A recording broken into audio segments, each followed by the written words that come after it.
And it's hard to believe it was 17 years ago a nation watched the horror unfold at Columbine High School.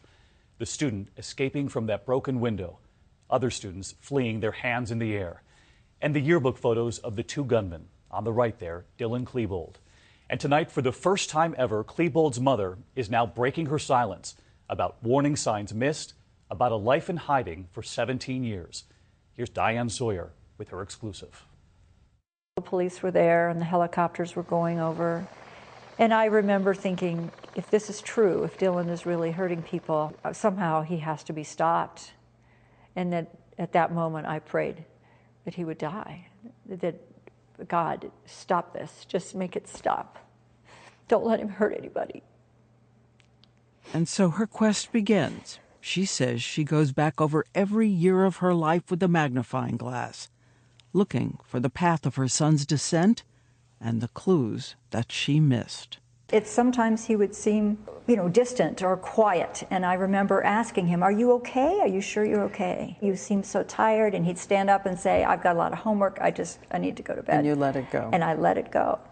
And that's the difference. If it were me today, I would dig and dig and dig. I felt that I was a good mom, that he could talk to me about anything. Part of the shock of this was that learning that what I believed and how I lived and how I parented was an invention in my own mind, that it was a completely different world that he was living in. She says not a day goes by she doesn't think of the victims and their families.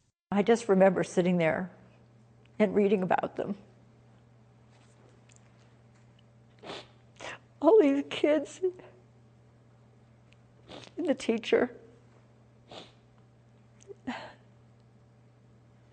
And I keep thinking, constantly thought, how I would feel if it were the other way around and one of their children had shot mine. I would feel exactly the way they did. I know I would. I know I would.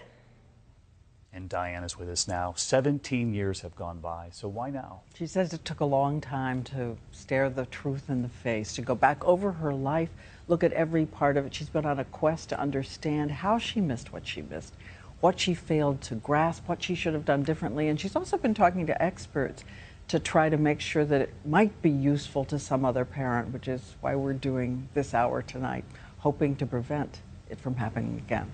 All right, Diane, thank you. And a special edition of 2020, a Diane Sawyer exclusive, Silence Broken, A Mother's Reckoning, tonight at 10 p.m. Eastern, right here. Diane.